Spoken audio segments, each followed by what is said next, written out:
speaker that we knew about is going to come now. Her name is Rebekah Beneteau. Yes, and she's going to come and share her story with us now.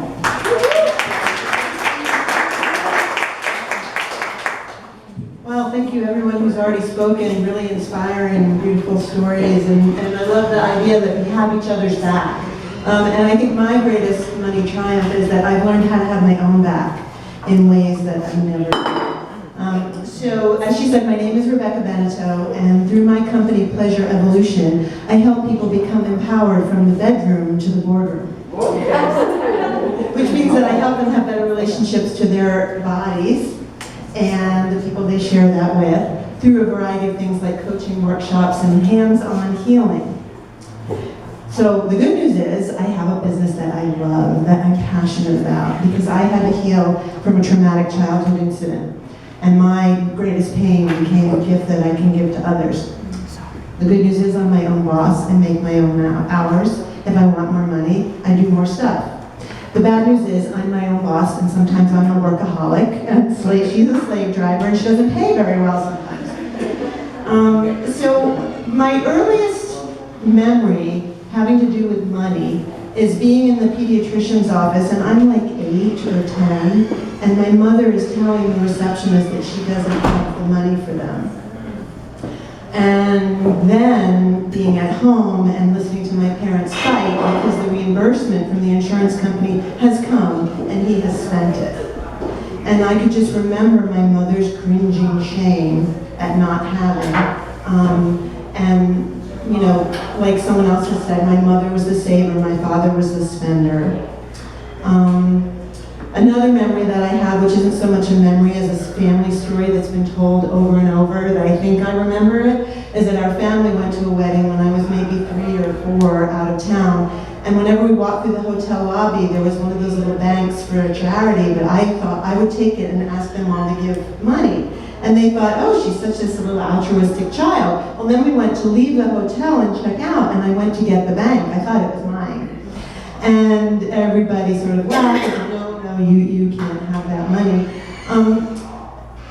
I don't really know exactly what I got from that, but I know that things happen in our lives, and we make up stories about what they mean, and they become the programming that sort of runs us.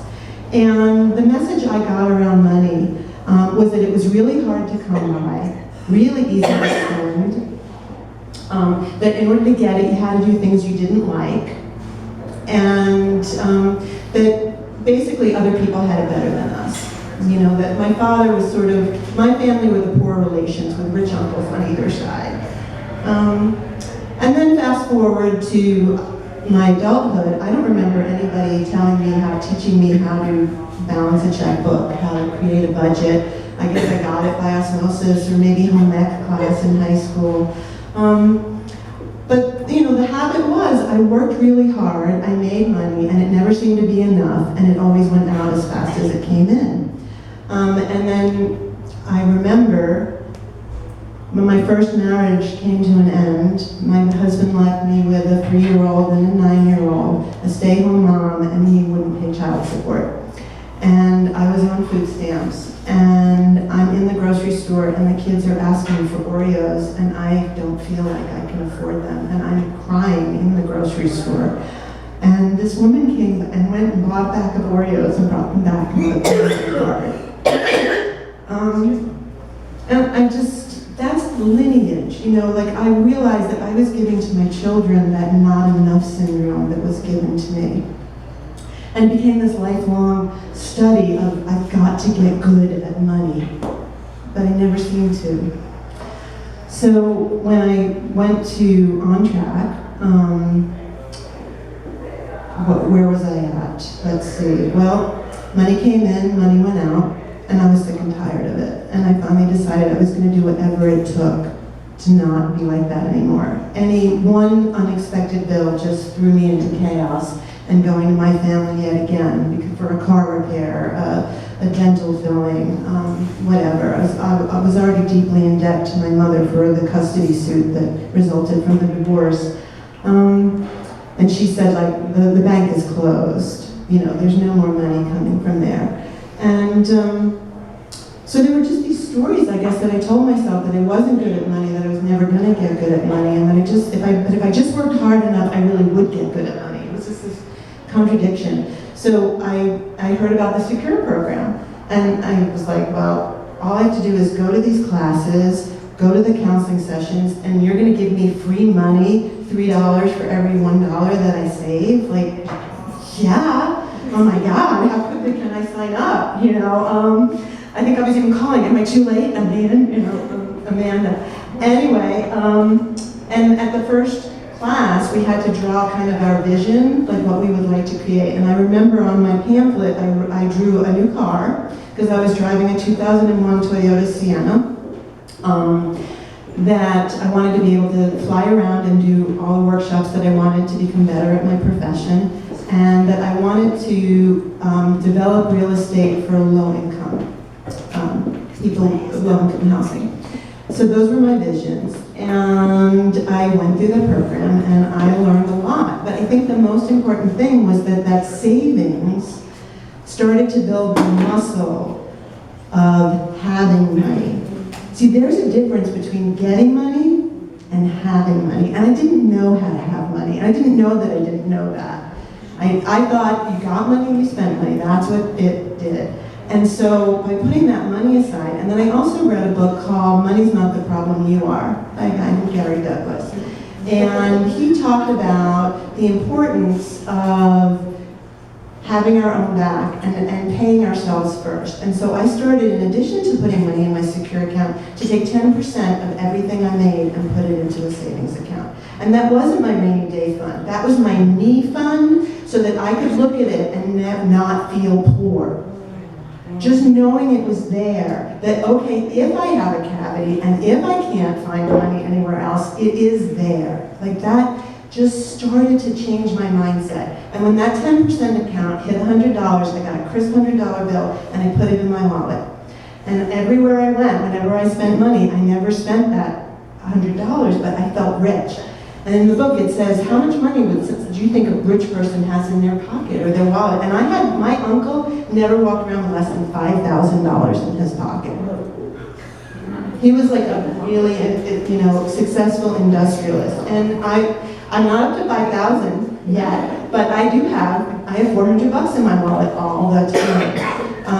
And so I've begun to build that muscle of having money. And I do it with my business first. So 10% of everything from my business goes in a business 10% account, and then whatever I pay myself, which now I make sure to pay myself. And when I pay myself, 10% of that goes into my account. So some of the money miracles that have happened is that only a couple of months after starting the Secure program, I did buy a new car, new to me.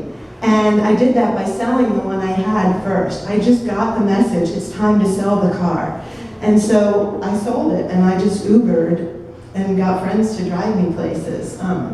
And then lo and behold, the car appeared, and I had the money to put a down payment. And I have the credit because I also went to a credit counseling class with OnTrack and fixed my credit score, and I got things taken off my credit report, and I knew how to read the fine print, so I knew what I was borrowing. And it's the first time in my life that I bought a car for myself. And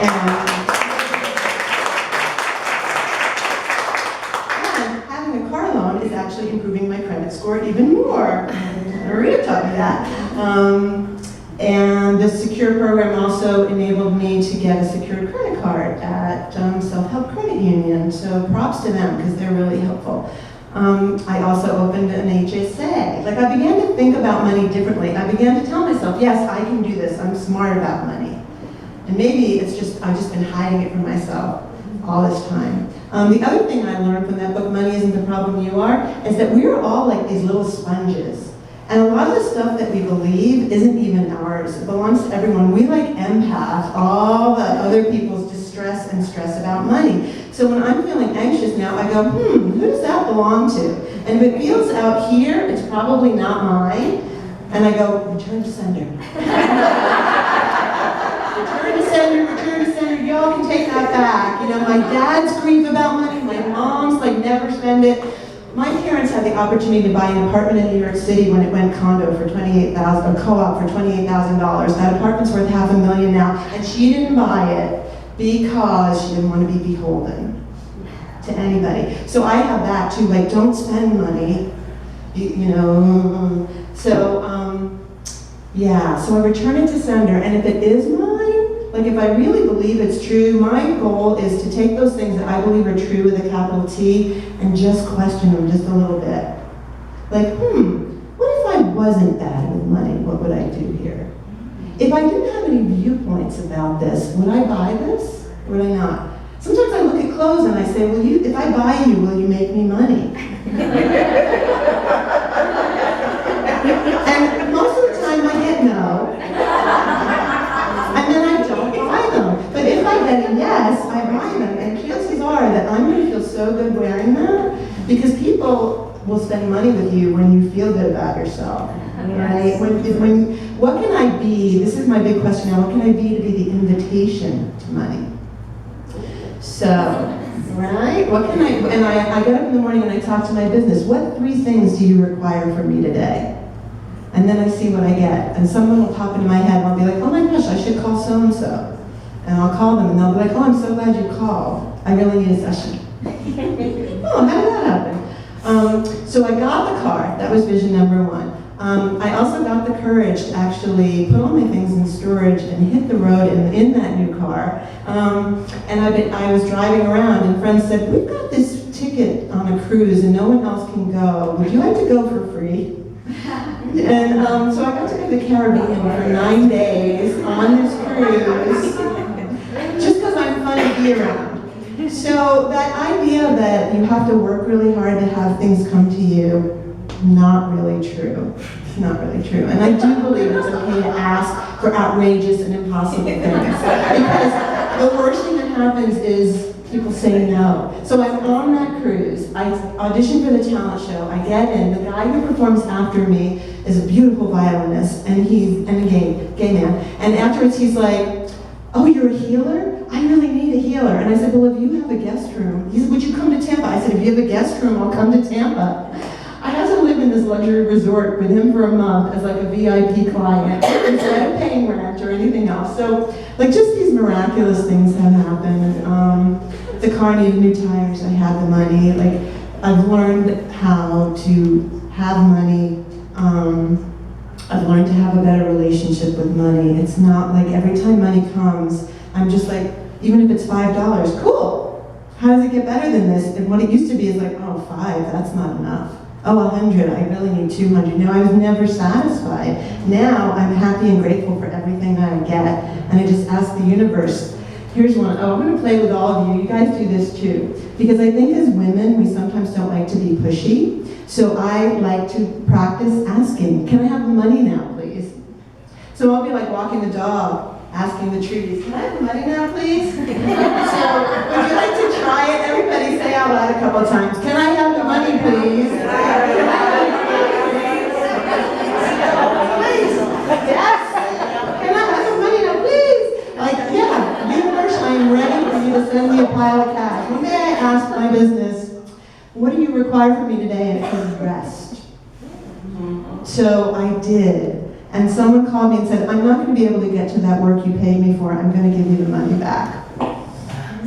And then my mother called. This is the same mother that's like, the money store is closed. And she said, you know, you've been losing a lot of weight. I'd like to pay you by the pound. How much have you lost? And I told her, and she's like, okay, I'll send you a check. So I went to the pool and I made $135.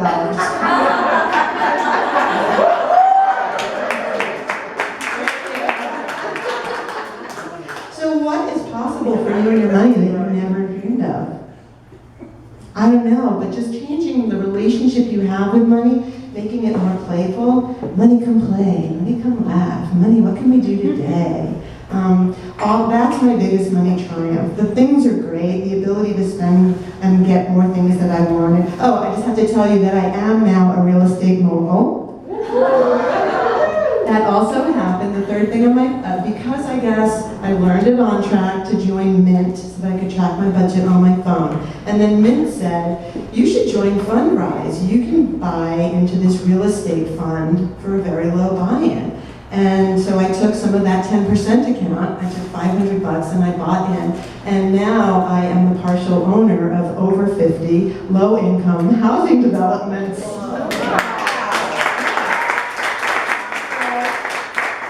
One of the things I guess I'm just going to close with is like, don't let money be the stop for your dreams. Like I could have said, well, I don't have enough money to do that. And yeah, it doesn't look like I own a building all by myself, but now actually I don't have to manage it. They manage it, and I get to say I own buildings. If you want it, there are ways to get there that don't always look like the dollars. And although all money is wealth, not all our wealth is in the money. You know, there's so many things that I've been so blessed to receive. So building my havingness and my sense of my own value. I deserve to have money, I deserve to have nice things. Not because I work really hard, not because I'm really special, just because I am. And so are all of you. So, thank you.